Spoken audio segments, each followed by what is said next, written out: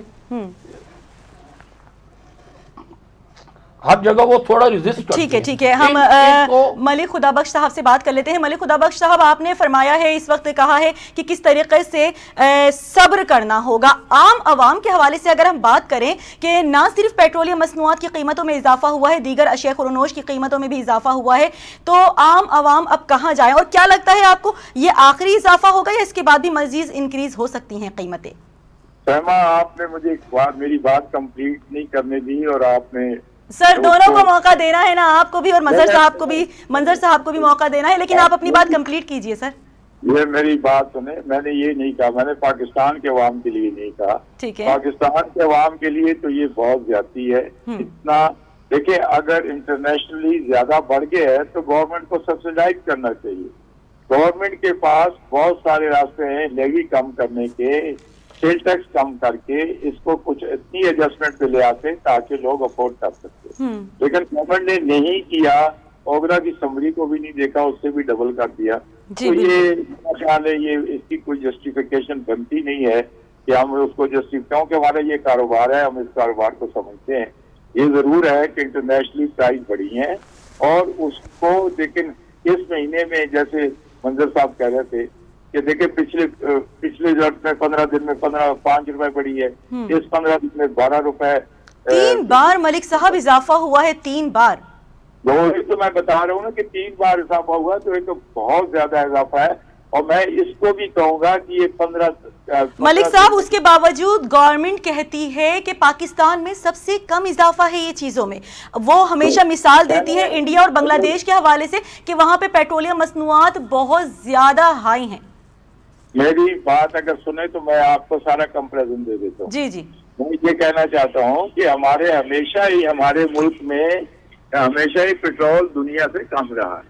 یہ کوئی عجوبہ نہیں ہے, کیونکہ ہم آئل پروڈیوس بھی کرتے ہیں, اپنے 35% ہم اپنے آئل پروڈیوس کرتے ہیں, تو اس کا بینیفٹ بھی ہماری لیس پرائز کے لیے آتا ہے. اب ہم تھوڑا سا باہر سے تیل 2 گنا باہر سے پروڈیوس کرتے ہیں اور ایک گنا ہم اپنے ملک سے پیداوار کرتے ہیں, تو ہمارے پاس وہ افیکٹ نہیں آتا انٹرنیشنل جو ان لوگوں کو آتا ہے جو آئل پروڈیوس نہیں کرتے. ایک تو یہ بڑی بات ہے. دوسری بات یہ ہے کہ اس طرح یہ 15 دن میں آئل کی پرائز بڑھانا کوئی جسٹیفیکیشن اس کی نہیں ہے. ساری دنیا میں 1 سال کا یا 2 سال کا گورنمنٹ پروگرام دیتی ہیں اور اس پروگرام میں وہ جو ویریشن ہوتی ہے لس یا پلس کی وہ اس کو اسٹیمیٹ کر کے ایڈ کر لیتے ہیں اور اپنی ایک پرائز دے دیتے ہیں. اس پرائز سے کیا فائدہ ہوتا ہے؟ اس پرائز سے یہ فائدہ ہوتا ہے کہ آئل مارکیٹنگ کمپنی اپنا تیل منگا سکتی ہے اپنے شیڈول کے مطابق, اور اسٹیشن آنر جو ہے, جو پیٹرول پمپ والے مالکان ہیں, وہ اپنا اسٹاک مینٹین کرنے کے لیے اپنی انوینٹری بنا سکتے ہیں. اور اس پہ کسٹمر کو فائدہ یہ ہوتا ہے کہ ان کو کبھی یہ نہیں ہوتا کہ ان کو تیل نہیں ملے گا, ان کو 24 گھنٹے تیل ملے گا. سر یہ بات تو آپ کمپنیز کے حوالے سے بات کر رہے ہیں ملک صاحب, مجھے یہ بتائیں عام آدمی کو یہاں پر کہاں پہ ریلیف مل رہا ہے؟ میں بتا رہا ہوں کہ میں عام آدمی کی بات کرنے آ رہا ہوں, اگر آپ سن لیں تو, اگر آپ سن سکتی ہیں تو. سر آپ کی سن رہی ہوں میں. ہماری گورنمنٹ کو آپ بھی ریکویسٹ کریں, ہم بھی لکھ کے ریکویسٹ کر چکے ہیں کہ اس کو 1 سال کی پالیسی پہ لے جائیں. ہر 15 دن میں یہ اسٹیشن دیکھیں, کمپنیاں تیل نہیں دے رہی, آج لوگوں کے پمپ ڈرائی پڑے ہیں اور لوگ گھر سے پیسہ ڈال کے تو تیل منگوائیں گے پھر جو مہنگا ہوا ہے.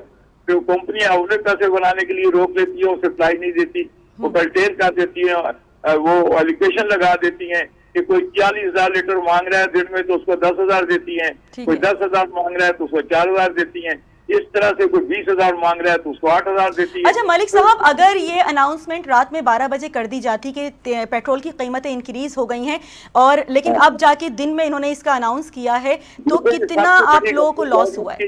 سب سے بڑی غلطی گورنمنٹ کی ہے, میں یہ کہوں گا کہ گورنمنٹ کو 12 بجے سے پہلے اناؤنس کرنا چاہیے. ٹھیک ہے, یہ 12 بجے یہ چینج ہوئی, یہ رول اینڈ پروسیجر میں ہے, یہ کانسٹیٹیوشنل انہوں نے بنایا ہوا ہے. تو اس کا مطلب ہے کہ انہوں نے یہ بڑی غلطی کی. اس سے کیا ظاہر ہوتا ہے کہ گورنمنٹ ڈس آرگنائز تھی, ان کو کیونکہ سمری تو اوگرا نے 3 دن پہلے بھیج دی ہے, تو 3 دن پہلے اگر ان کے پاس تھی تو کم از کم رات کو 12 بجے سے پہلے ان کو یہ فیصلہ کر لینا چاہیے. سر اوگرا نے تو 5 روپے انکریز کرنے کے بارے میں بات کی تھی, انہوں نے تو ڈائریکٹ 10 روپے انکریز کر دیے.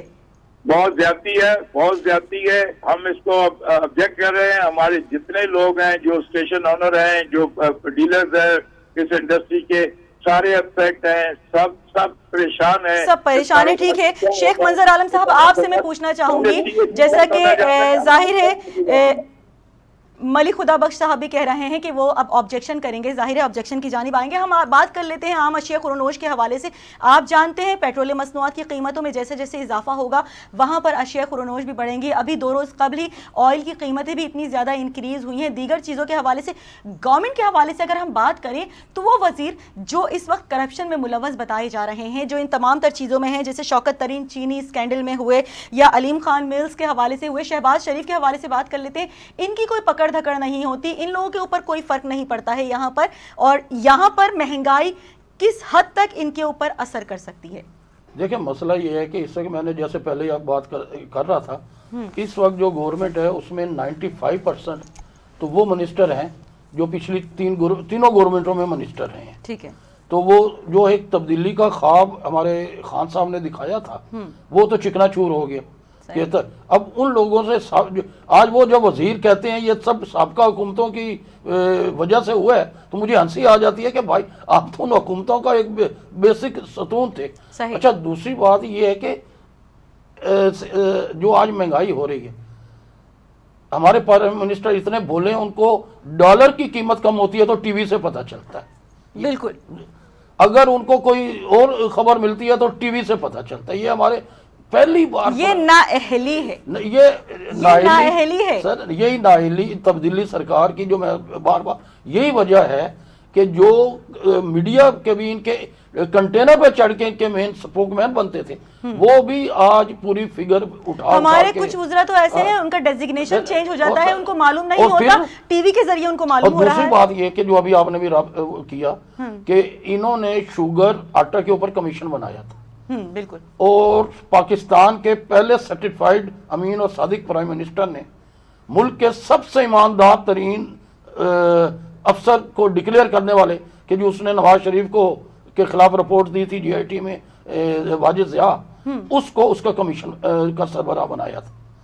اور اس نے جو رپورٹ دی اس میں رزاق داؤد صاحب کا نام تھا, اس میں اسد عمر صاحب کا نام تھا, اس میں خسرو بختیار کا نام خسرو تھا، بختیار صاحب، اس کا عثمان بزدار کا نام تھا، جی، اور ساری وہ ECC کے میٹنگ کے فیصلے جو پریزائڈ ہمارے پرائم وہ منسٹر نے اسٹل کی، اس وقت اور تک ابھی وہ بھی ہیں، یہ وہ اس وقت کہ وہاں تو یہ کہ استعفیٰ آ جانا چاہیے، یہاں پہ وہ سارے وزیر آج اپنی جگہوں پہ بیٹھے ہیں، براجمان ہیں، بیٹھے ہوئے ہیں، کوئی سنگل مطلب پرسن وہاں سے نہیں ہٹا. وہ ایک لیکس آئی تھی وہ جی نواز شریف استعفیٰ دے اور یہ کرے وہ کرے، اب وہ جو آئی ہے لیکس، ان میں ان کے 5 منسٹر، میں نہیں کہتا کہ وہ مجرم ہوں گے، ٹھیک ہے، نام آگے ان کو، دوسرے دن اگر یہ کرائیٹیریا ایک ہی رکھتے تو دوسرے دن وہ تمام 5 منسٹر ریزائن کرتے کہ جب ہم سرخرو ہوں گے کوٹوں سے واپس آئیں گے. مسئلہ یہ ہے کہ اس حکومت کو کسی چیز کی کوئی سینس نہیں لگ رہی کہ ایک عام آدمی بھی سمجھ رہا ہے کہ گھر کا بجٹ ہم نے کیسا چلانا ہے. صحیح. اور اب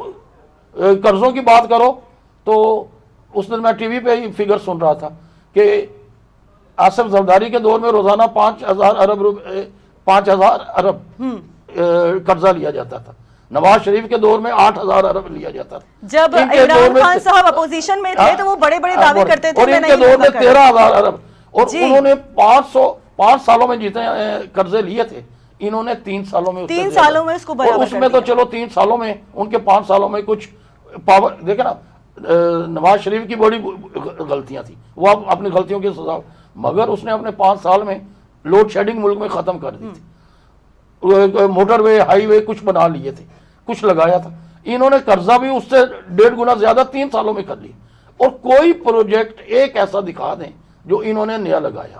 اور پھر یہ جو پیٹرولیم کی قیمتیں بڑھتی ہیں اس سے ایک چیز کی قیمت نہیں بڑھتی. اب آپ کے ٹرانسپورٹ کی ساری کرائے بڑھ جائیں گے، بالکل. اسکول کے بچوں کو لانے والی جو پک اپ ہیں ان کے منظر کرائے صاحب وہی بڑھ بات آ جائیں جاتی گے. ہے گھوم پھر کر عام عوام کے بارے وہی- میں کیا سوچا گورنمنٹ وہی نے. اصل چیز یہ ہے کہ اب یہ جو فگر دیتے ہیں، کبھی سٹاک ایکسچینج کی فگر دیتے ہیں، جی. کبھی اس کی دیکھیں نا سٹاک ایکسچینج کی فگر میں نے پہلے بھی کہا ہے، میں نے اس اپنے دور میں اپنے شعور میں سٹاک ایکسچینج کو 1100 پوائنٹ کے اوپر بھی دیکھا ہے، اور میں نے سٹاک ایکسچینج کو 52,000 پوائنٹ کے اوپر. اس سے عام آدمی کو کوئی، اور یہ جو ایوریج اور اس کی جو یہ لفاظ استعمال کرتے ہیں سرکاری اعداد و شمار، آپ ہر حکومت میں دیکھ لیں بیوروکریسی ایک جھوٹ ہوتا ہے، ایک سفید جھوٹ ہوتا ہے، اور اس کی تیسری کیٹیگری سرکاری اعداد و شمار کی ہے. سرکاری اعداد و شمار ہے، عام آدمی کو اس سے کوئی فرق نہیں پڑتا. اور عام آدمی کو صرف یہ پرواہ ہے، عام آدمی کی جو ہے وہ اس کے گھر کا چولہا جل رہا ہے کہ نہیں جل رہا، جی. اس کے بچے جی رہے ہیں کہ نہیں جی رہے، اس کے بچے اسکول جا رہے ہیں کہ نہیں جا رہے. اس کا میرے خیال میں اس حکومت کو کوئی فرق نہیں پڑتا ہے، یعنی کوئی سوچ ہی نہیں ہے. اسٹاک ایکسچینج پر اور ڈالر کے حوالے سے مزید بات کریں گے منظر صاحب. سر بریک کے بعد اس پہ مزید بھی بات کریں گے. عام آدمی کو اس سے فرق نہیں پڑتا پیٹرولیم مصنوعات کی قیمتیں کتنی تیزی کے ساتھ انکریز ہو رہی ہیں، ان کو یہ فرق پڑتا ہے کہ ان کے گھر کا چولہا جل رہا ہے یا نہیں، کیونکہ یہاں پر انکریز تو ہو جاتی ہیں قیمتیں، لیکن جو عام آدمی ہیں، مزدور طبقہ ہے، جو وائٹ کالر لوگ ہیں، ان کی جو قوت خرید ہے وہ اس سے تجاوز کر جاتی ہے. یہاں پہ وقت ہوا ہے ایک بریک کا، ہمارے ساتھ رہیے گا.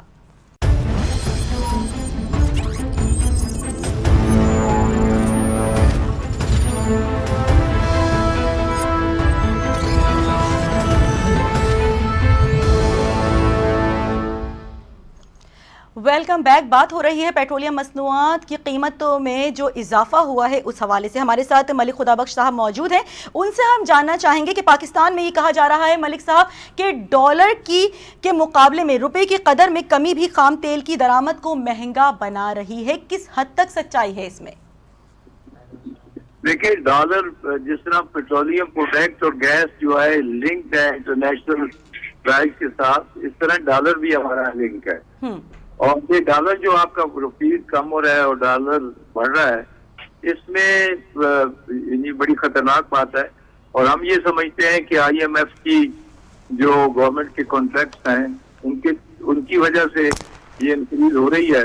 اور یہ انکریز جو ہم سپورٹسی کر رہے ہیں، جو مارکیٹ میں بھی کاروباری لوگ کر رہے ہیں، وہ ڈالر 183 تک جائے گا. ٹھیک ہے. اور یہ بڑی بھیانک چیز ہے. اور ڈالر اوپر جائے گا تو ہر چیز مہنگی ہوگی، پیٹرول اوپر جائے گا تو ہر چیز مہنگی ہوگی، گیس اوپر جائے گی تو وقت چیزیں مہنگی ہوں گی، بجلی کے بل بڑھیں گے تو چیزیں مہنگی ہوں گی. تو یہ تو کچھ ایسے سمجھ آ رہی ہے کہ ہم کولیپس کی طرف جا رہے ہیں اور یہ اس کا حل کوئی نہیں نظر آ رہا. اس کا حل یہی نظر آ رہا ہے کہ کچھ حکومت کو کچھ ایسے سٹیپ لینے چاہیے یہ کنٹرول کریں, پیٹرول کی پرائز کو بھی سبسڈائز کریں, الیکٹریسٹی کی پرائز کو بھی سبسڈائز کریں اور ڈالر کو بھی ایک ایسی جگہ پہ رکھیں کہ وہ افورڈیبل ہو تاکہ اس سے مہنگائی نہ بڑھے. اس سے مہنگائی نہ بڑھے. تو منظر صاحب آپ سے بات کروں گی اسی حوالے سے. ڈالر کی قیمت میں جس تیزی کے ساتھ اضافہ ہو رہا ہے, ظاہر ہے ہمارے پاکستانی روپے کی قدر مستقل گرتی ہی چلی جا رہی ہے. کس حد تک فرق پڑتا ہے اس سے پیٹرولیم مصنوعات کی جو قیمتیں ہیں اس میں انکریز ہونے میں؟ صرف پیٹرولیم نہیں, جو بھی چیز آپ امپورٹ کریں گے, ہمارے ایون کے ٹریڈنگ میں بھی ہم کوئی کیمیکل استعمال کرتے ہیں, کوئی را میٹیریل ہم یوز کرتے ہیں, کیونکہ پاکستان تو ہر چیز امپورٹ کر رہا ہے, تو ہر چیز کی پرائس بڑھ جاتی ہے. اور یہ پرائس اس وقت تک ڈالر کی پرائس کم نہیں ہو سکتی جب تک ہم اپنے ملک کو ایکسپورٹ اورینٹیڈ انڈسٹری بنانے کی طرف نہیں جائیں گے. کیونکہ آپ نے اگر امپورٹ بیسڈ کنٹری رکھنی ہے, جو آئی ایم ایف اور ساری کنٹریز کا ارادہ ہے, ہم نعرے تو بڑے لگاتے ہیں کہ ہم قائد اعظم کے اصولوں کے مطابق پاکستان کو بنائیں گے. قائد اعظم نے جو اکانومی کا ویژن 1 جولائی 1948 کو مرکزی بینک, جس کو اسٹیٹ بینک آف پاکستان کہتے ہیں, اس کی اوپننگ سپیچ پہ اس وقت کے گورنر ظاہر حسین کو مخاطب کر کے ایک چارٹ دیا تھا کہ اس وقت کیپٹلزم, سوشلزم, کمیونزم کا نظام تباہ ہو رہا ہے. ٹھیک ہے, آپ اس میں ایک ایسا اسلام کا معاشی موسمیانہ نظام لائیں جس میں امیر امیر تر نہ بنے, غریب غریب تر نہ بنے. سر یہاں پہ الٹا ہو رہا ہے وہی اور وہ آج ان کے دیواروں پہ تقریر خود ہی ہوئی ہے. صرف ان کے نام کے نعرے نہ لگائیں, اس تقریر کے اوپر آج بھی اگر عمل کر دیں. اور دیکھیں پھر میں کہتا ہوں یہ جیسی بھی سو کالڈ سول حکومت ہے, یہ 72 سالوں میں 72 ایئرس میں پہلی گورنمنٹ ہے جس کو ملک کے تمام اداروں کا انکنڈیشنل مکمل سپورٹ, اور جتنی ان کو سپورٹ ملی ہے شاید پاکستان کی کسی سول حکومت کو نہیں ملی. پاکستان کی کسی سول حکومت کو نہیں ملی جتنی ان کو. اس کے باوجود اس کا یہ حال ہے, تو میں سمجھتا ہوں کہ اب ان کے لانے والوں کو سوچنا چاہیے کہ ملک کو اور تباہی کی طرف جانا ہے. کیونکہ جیسے ملک صاحب نے اب 183 کے اوپر کہہ دیا ہے تو یہ ملک تو صومالیہ بن جائے گا, اور پھر بندے ایک دوسرے کا جسم نوچ رہے ہوں گے. اس حد تک اس ملک کو لے جانا ہے یا بچانا ہے, تو آپ اب اس کے اوپر کوئی جو ان حکومت کو لائے ہیں ان کو بھی سوچنا چاہیے اور کچھ کرنا چاہیے. ان کو سوچنا چاہیے, کچھ کرنا چاہیے. ملک صاحب آپ سے پوچھنا چاہوں گی, حکومت نے اس مالی سال میں پیٹرولیم ڈیولپمنٹ لیوی کی مد میں 600 ارب روپے ٹیکس وصولی کا ہدف بھی مقرر کیا ہوا ہے. آپ کو لگتا ہے کہ یہ ہدف پورا ہو جائے گا؟ دیکھیں یہ اس لیے پورا ہو جائے گا کہ جو پیٹرول ہم خریدتے ہیں اس کے اوپر پہلے ہی ہماری انوائس کے اوپر ٹیکس کاٹ لیا جاتا ہے, ایڈوانس ٹیکس. ٹھیک ہے. اور جو ہم سی این جی خریدتے ہیں اس پہ بھی ایڈوانس ٹیکس کاٹ لیا جاتا ہے. جو ہمارے بجلی ٹیلی فون کے بل آتے ہیں اس پہ بھی ایڈوانس ٹیکس کاٹ لیا جاتا ہے. تو ہم تو ایڈوانس پیمنٹ کرتے ہیں, اس لیے گورنمنٹ کی یہ ساری چیزیں پوری ہو جائیں گی. صحیح. میں اب اجازت چاہوں گا, میں ایک دوسری جگہ میری کمٹمنٹ ہے. ٹھیک ہے, ہمارے ساتھ ملک خدا بخش صاحب موجود تھے. بہت شکریہ سر اپنا قیمتی وقت دینے کے لیے. تو شیخ منظر عالم صاحب آپ سے دوبارہ سے بات کا آغاز کرتے ہیں. چینی گندم کی قیمت مسلسل گورنمنٹ ہمیں مثال دیتی ہے بنگلہ دیش اور انڈیا کے حوالے سے. ان کی جانب سے یہی کہا جاتا ہے کہ بنگلہ دیش اور انڈیا میں کافی حد تک پیٹرولیم مصنوعات کی قیمتیں زیادہ ہیں بلکہ پاکستان میں کم ہے, لیکن اور چیزیں وہ نہیں دیکھتی ہے کہ وہاں پر اشیاء گندم ہو گئی, چینی ہو گئی, ان کی قیمتیں کیا ریٹ دے رہے ہیں, وہ اپنی عوام کو کس حد تک وہ ریلیف دے رہے ہیں. ان کی اکانومی ہم سے بڑی سٹرونگ ہے. جی, ہماری 20-22 ہزار ڈالر کے اوپر ایکسپورٹ ہے, ان کی اس وقت 35-40 ہزار ڈالر کے اوپر ایکسپورٹ. ہم سے وہ آزاد ہوئے, ان کی کرنسی ہم سے سٹرونگ, یعنی اب تو ہماری افغانستان سے بھی کرنسی کم ہو رہی ہے. تو جو ان کے اصل چیز وہی جو میں نے آپ کو دیا ہے کہ جب تک ہم اپنی ملک کو ایکسپورٹ اورینٹیڈ انڈسٹری نہیں بنائیں گے کہ ڈالر آئیں ہمارے ملک میں, ڈالر جائیں نہ, اس وقت تک ہم ترقی نہیں کر سکتے. اور پھر یہ ڈالر بڑھانے کے اوپر ایک اور بھی ہمیں, میں چونکہ ایکسپورٹ 1970 سے میں ایکسپورٹ انڈسٹری میں ہوں, تو یہ کہتے ہیں جی وہ ہم ایکسپورٹروں کو بھی فائدہ ہوتا ہے ایکسپورٹ میں. تو وہ بھی میں ایک وضاحت کر دوں سائمہ کہ ہمیں ایز اے ایکسپورٹر صرف اس ڈالر ایکسپورٹ کا ہمیں ڈالر کا اضافہ ہوتا ہے جو ہم ریڈی کر چکے ہوں یا سمندر میں ہوں یا وہاں پہنچ گئی ہوں اور اس کے پیسے نہ ملے ہوں، اس کے تو ہمیں بڑے. اس کے بعد الحمدللہ یہ ملک میں ایک سلائی مشین کی سوئی بھی ہم پہلے جاپان سے منگواتے تھے، اب وہ مہنگائی کی وجہ سے کوریا، تائیوان اور اس سے منگا لیتے ہیں. اور تمام کیمیکل ہمارے امپورٹڈ ہوتے ہیں، تمام را میٹیریل ہمارے وہ تمام کا تمام مہنگا ہو جاتا ہے. پھر باہر کی ای میلیں آ جاتی ہیں آپ کے یہاں ڈالر اتنا بڑھ گیا ہم اتنی پرائس کم کر رہے ہیں. تو یہ ہماری ایکسپورٹ کے اوپر ہم اس وقت اس ڈالر کا فائدہ اٹھائیں گے ہم اپنے ملک میں مینوفیکچرنگ کو بڑھائیں. آپ کے پاس صرف 2 آئٹم ہے، ایک ٹیکسٹائل جو 60-70% کے اوپر ہے اور ایک لیدر بھی اب اور کم ہو گئی ہے یا فوڈ. اس کے علاوہ سر وہ ایک فیصل آباد میں ایک قائم کی ہے، اسی کی بات کرتے رہتے ہیں. فیصل آباد اوورآل پورے پاکستان کے وزیر ہیں نا، وہ تو وزیر اعظم ہے. مسئلہ یہ جب تک ہم اس کو ٹریڈیشنل اور نان ٹریڈیشنل آئٹم کو نہ لے جائیں. ہم ایک موبائل کمپنی دیکھیں، اس ملک میں کم از کم 2-2.5 کروڑ موبائل فون ہو رہے ہیں. ہمارے ملک میں کیوں نہیں ایک انڈسٹری لگتی؟ یہ جو آٹو انڈسٹری تھی آج سے 40-45 سال پہلے سٹارٹ ہوئی تھی. یہ کہا گیا تھا 10 سال کے اندر یہاں مینوفیکچرنگ ہوگی، ٹیکنالوجی کے ساتھ مینوفیکچرنگ. آج تک ہم اسمبل کر رہے ہیں. تو یہ سارے ڈالر تو ہم باہر بھیج رہے ہیں. ہم کیوں نہیں ان کو مجبور کرتے کہ وہ ہمارے ملک میں مینوفیکچرنگ کرے؟ جو آپ کے ملک میں تھے، بینک تھے یا دوسرے ادارے تھے، وہ بھی یہاں سے چلے گئے اور جانے کی بات کر رہے ہیں. تو آپ اپنے ملک میں وہ ماحول، یعنی ایک سوئٹزرلینڈ چھوٹا سا ملک ہے. میں ایک بار انوائرمنٹ کے اوپر بات کر رہا تھا اور ٹورزم کے بعد ہم اپنے اگر وہ ناردرن ایریا کے جو ٹورزم پلانٹ ہیں ان کو تھوڑا ڈیولپ کر دیں تو لوگ اورلینڈو کو، سوئٹزرلینڈ کو بھول جائیں گے.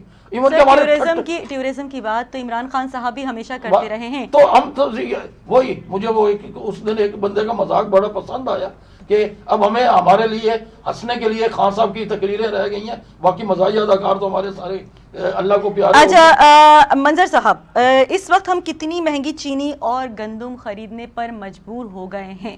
حالانکہ قیمتیں یہاں پر انکریز ہو گئی ہیں دیگر چیزوں کی، لیکن ظاہر ہے امپورٹ ایکسپورٹ پہ بھی فرق پڑا ہوگا کچھ نہ کچھ. تو اس وقت ہم دیگر ملکوں کے مقابلے میں کتنی مہنگی چینی اور گندم خرید رہے ہیں؟ لیکن ہمارے یہاں اول تو ہمیں یہ چینی بڑھانے کی کوئی ضرورت ہی نہیں تھی. ٹھیک ہے. کیونکہ ہم پہلے اپنے بندوں کو خوش کرنے کے لیے چینی ایکسپورٹ کی اجازت دے دیتے ہیں. وہ ایکسپورٹ ہو گئی، شارٹ ہوئی، پھر ہم انہی بندوں سے واپس منگا لیتے. پہلے انہوں نے ایکسپورٹ کرنے میں بڑھا لیا، پھر امپورٹ کرنے میں لے لیا، اور اس کا سارا جو بار ہے وہ اس حکومت. اگر انتظامی مینجمنٹ صحیح ہو تو ہمارے ملک میں گندے کی کاشت اتنی ہے کہ ہمیں باہر سے چینی نہ منگوانی. یہ آپ کا بیسک ملک ایک ایگریکلچر ہے. دوسری، میں آج سے 10 سال پہلے میں نے ایک آرٹیکل لکھا تھا. میں نے ایک پنجاب کا دورہ کیا تھا. تو وہ جو میں لاہور سے تقریباً چنیوٹ 100 کلومیٹر ہے، میں دیا کہ جہاں وہ ایگریکلچر ہو رہا تھا وہاں انڈسٹری لگ رہی تھی. تو میں نے آ کے یہاں ایک آرٹیکل لکھا اور میں نے گورنمنٹ کو خط لکھا کہ اگر ہم یہ اپنی ساری ایگریکلچر زمین کو تباہ کر کے، انڈسٹری تو کسی زمین پہ بھی لگ سکتی ہے مگر ایگریکلچر صرف زرخیز زمین پہ لگ سکتی. آپ اپنی وہ ساری زمین ختم کر کے اگر انڈسٹری یا دوسری طرف کیمیکل اور وہ لگا رہے ہیں تو اس کا اثر ان کے آس پاس بھی ہوگا. تو خدا کے لیے ہمارے ملک کے ان کے حالات کے مطابق یہ ایگریکلچر ملک ہے، اس کو ایگریکلچر ہی رہنے دیں، ہم اس سے بڑا کچھ کما سکتے تھے. اچھا منظر صاحب، آپ نے اس سے پہلے بات کی تھی لیکس کے حوالے سے. ظاہر ہے کچھ لیکس آتی ہیں، اس میں ہمارے عوامی وزراء کا بھی نام ہوتا ہے. پی ٹی آئی کی گورنمنٹ میں اس وقت جو پنڈورا لیکس آئے ہیں اس میں کتنے سارے وزراء ایسے ہیں جن کا نام آیا ہے. آپ کو نہیں لگتا ان وزراء کے اوپر پہلے ان تمام تر چیزوں پہ جو پاکستان کے اندر موجود ہیں چیزیں، اس پہ عمران خان صاحب کو پہلے توجہ دینی چاہیے تھی، بشرطے کہ ان چیزوں پہ جو چیزیں انکریز کرتے چلے جا رہے ہیں ان میں اگر تھوڑا سا بھی سینس ہوتی تو جب انہوں نے پرائم منسٹر کا اوتھ اٹھایا تھا جی اور پہلا اسمبلی کا سیشن ہوا تھا، اس وقت بلاول بھٹو اور شہباز شریف دونوں نے وزیر اعظم کو مخاطب کرتے ہوئے کہا تھا کہ آئیے ہم مل کے ایک معاشی میثاق بناتے ہیں اور پہلے اس ملک کی معیشت کو بہتر کرتے ہیں، پھر جو ہمارے ساتھ آپ نے کرنا ہو وہ کر لیجئے گا. اگر انہوں نے دیکھیں جو ماضی ہے وہ مستقبل کا پتہ دیتا ہے. جب وہ پہلی لیکس آئی تھی اس میں 443 بندوں کے نام تھے بالکل, اور روزانہ خصوصی جماعت اسلامی کے سراج الحق صاحب اور عمران خان صاحب روز سپریم کورٹ کے باہر کھڑے ہو کے کندھے سے کندھا ملا کے تقریریں کر رہے ہوتے تھے, ایکشن لیں ایکشن لیں ایکشن لیں. ایک نواز شریف کے ساتھ فیصلہ ہوا, باقی 442 آدمیوں کا آج کچھ تک پتہ نہیں کوئی ہے, پتہ آج وہ تک کچھ پتہ 442 نہیں ہے ان کا تھے, کیا ہوا. کہاں تھے. سر میرا ماننا بھی یہی تھا لیگ کا بھی جی, اب اس میں 5-6 میں نے جو پہلی جو پی ٹی آئی میں موجود ہیں کتنے سارے یہ میں وزراء نے ایسے پہلے ہیں جن کے نام آئے میں آپ کو آلریڈی کہا ہے جی. کہ اب اگر ان میں آپ کو نہیں لگتا عمران خان صاحب کو اپنے گھر سے آغاز کرنا چاہیے تھا, یہ تو میں پہلی گفتگو میں کہہ کمیٹی بنانے کی بجائے 5 وزیروں کو جن کے نام آئے ہیں ان کو باہر کرتے. جب جس نے آپ کے سب سے ایماندار افسر نے کمیشن کی رپورٹ دی تھی, اس کو تو ہم نے اس کے بعد کھڈے لائن لگا دیا, وہاں سے ایف آئی اے سے ہٹا کے کوئی کھڈے لائن پوسٹ لگا دی, اور وہ پانچوں آدمی آپ کے دائیں اور بائیں بیٹھے ہوئے. اچھا منظر صاحب, آخر میں ہمارے پروگرام کا وقت بھی ختم ہو رہا ہے. اگر ہم بات کریں عمران خان صاحب کو ایسے کیا اقدامات کرنے چاہیے کہ عوام کے لیے وہ بہتر ہو جائیں, عوام کی بہتری کے لیے؟ سب سے پہلے تو انہوں نے اپنی نیگیٹیوٹی ختم کر کے پازیٹیو اس ملک کی اکنامی کو بہتر کرنے کے لیے اپوزیشن کو بھی کال دینی چاہیے اور قوم کو بھی آواز دینی. میرے خیال میں یہ ان کا مطلب مل کے کام کرنا چاہیے, بیسیکلی مل کے کام کرنا ایسا چاہیے. سکسر ہوگا کہ ساری اپوزیشن کے پاس کچھ کہنے کو نہیں بچے گا. میں اگر یہ انہوں نے کسی دوست کی بات ماننی ہے تو ان کا مشورہ ہے اس وقت ساری میں نہیں چھوڑوں گا کو چھوڑ کے عاجزی اور انکساری, ہمارے رسول کریم نے اور ہمارے اسلام نے بھی ہمیں اس وقت عاجزی اور انکساری سے ایک درخواست اپوزیشن سے کریں کہ آئیں ہم مل کے کام کرتے ہیں تاکہ عوام کے لیے کچھ بہتر. اور میں سمجھتا ہوں اس کے بعد اپوزیشن کے پاس بھی کوئی تحریک, کوئی ایجیٹیشن چلانے کی کسر نہیں رہ جائے گی, اور وہ مجبور ہو جائے گی ان کے ساتھ مل کے. اور آج وہ اکانومی کو پہلے پرائز کنٹرول, اور ہم جو ہمارے ملک کے زمینی حقائق ہیں ہم اس میں کنٹرول کر سکتے ہیں, کیونکہ ہمارے پاس اللہ تعالیٰ نے وہ تمام خزانے دیے ہیں جو بڑے کم ملکوں کو ملتے ہیں. جو جتنے پہاڑ آپ کے پاس ہیں, سمندر آپ کے پاس ہے, معدنیات آپ کے پاس ہیں, پیٹرول آپ کے پاس ہے, اگر ہم سب مل کر اپنے ان خزانوں کو تلاش کر رہے ہیں, جتنے سورۃ رحمان میں خزانے ہیں وہ سب اس ملک میں اللہ تعالیٰ نے ہمیں عطا کی ہیں. ہمیں صرف استعمال کر کے اور ریاست مدینہ کا نعرہ نہیں لگانا چاہیے, اس کی روح کے مطابق عمل کریں تو آج بھی یہ کامیاب ہو سکے. بالکل, ریاست مدینہ کا خالی نعرہ ہی نہیں لگانا چاہیے بلکہ اس پر عمل بھی کرنا چاہیے. ہمارا ملک بہت سارے مالی وسائل سے مالا مال ہے, لیکن اس سے فائدہ اٹھانا چاہیے گورنمنٹ کو. عمران خان صاحب کو سوچنا چاہیے عام آدمی کیا چاہتا ہے. پیٹرولیم مصنوعات کی قیمتوں میں جس تیزی کے ساتھ اضافہ کیا گیا ہے, 1 مہینے کے اندر 3 بار یہ اضافہ ہوا ہے جس نے عام آدمی کی کمر توڑ کر رکھ دی ہے. کیا کرے عام آدمی, کس سے سوال کرے؟ بہت شکریہ سابق چیئرمین کاٹی شیخ منظر عالم, ہمارے ساتھ آپ موجود تھے, آپ نے اپنا قیمتی وقت دیا ہمیں اسٹوڈیو میں. اسی کے ساتھ مجھے یعنی کہ سائمہ خان کو پوائنٹ آف ویو سے اجازت دیجیے. اللہ نگہبان.